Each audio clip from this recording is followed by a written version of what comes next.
Kandungan bahan organik yang ada di dalam tanah sekarang sangat-sangat miskin atau sangat-sangat kurang.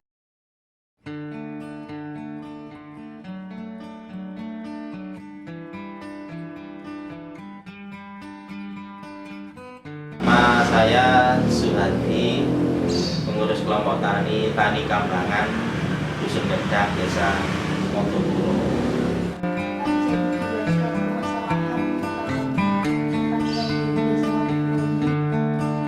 Ya, permasalahan yang ada di Desa Motopuro kaitannya dengan pertanian. Satu, masalah pupuk. Pupuk ini sekarang lagi ada permasalahan pembatasan subsidi yang kaitannya dengan dikurangi kuotanya. Yang kedua, masalah banjir.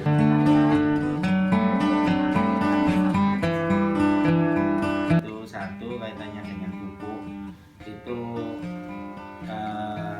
mengambil solusi, kita akan membuat pupuk organik yang kaitannya dengan kekurangan jatah pupuk tadi. Kita harapkan bisa teratasi oleh petani sendiri, yaitu kita akan membuat pupuk organik atau pupuk kandang. Yang kedua yaitu petani biar ada suatu edukasi atau pembelajaran, yang mana selama ini kan penggunaan pupuk kimia selalu jadi andalan atau berlebihan, jadi dampaknya pasti ada. Akhirnya bahan organik yang ada di dalam tanah berkurang. Jadi kalau kita akan menggunakan pupuk organik, otomatis akan menambah kesuburan tanah, jadi lebih menambah pupuk kandungan bahan organik yang ada di dalam tanah.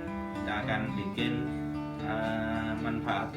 memanfaatkan potensi yang ada di desa, yaitu sisa-sisa kotoran, baik itu kotoran ternak sapi maupun kotoran ternak bebek, itu kan bisa juga untuk dibuat kita fermentasi. Dua, kaitannya dengan banjir tadi, yaitu kita akan musyawarah desa Motopuro yang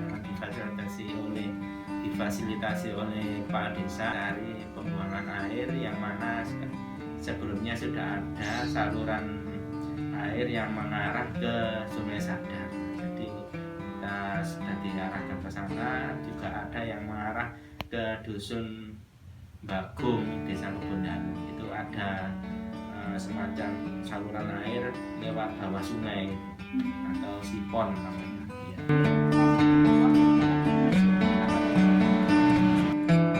Kita akan membuat pupuk organik untuk bahan baku dari kotoran atau kotoran hewan. Ini pupuk kandang, baik itu kotoran sapi maupun kotoran ternak bebek. Kita akan fermentasi dengan bakteri pengurai. Kita nanti pakai produk-produk yang sudah ada, yaitu yang dari pabrikan itu.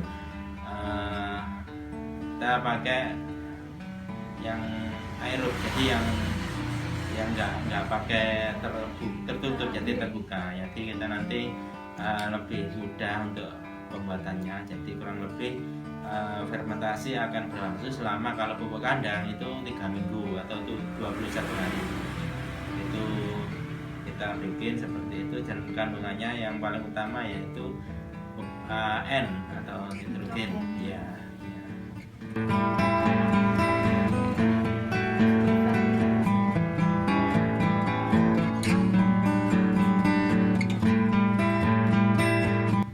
Kotoran sapi maupun kotoran ternak kalau sudah jadi itu dia akan bereaksi. Jadi bereaksinya itu gimana? Satu, kalau sudah jadi itu sudah tidak ada bau. Jadi kita ukur, jadi yang paling mudah itu, jadi kalau sudah matang atau sudah berhasil itu berubah, jadi nggak berbau. Jadi yang semula itu ada baunya, kalau sudah difermentasi sudah matang, jadi baunya bau tanah gitu ya. Estimasi waktu fermentasi selama 3 minggu ya Pak? Ya. Berarti Ya. Itu aplikasi atau penggunaan pupuk kandang atau pupuk organik itu pada waktu sebelum tanam atau pada waktu pengolahan tanah. Jadi pada waktu pengolahan tanah kita sebar atau kita tebar di lahan. Nanti seiring dengan pada waktu pengolahan tanah dia akan bercampur sendirinya dengan sendirinya di tanah pada waktu dipajak itu.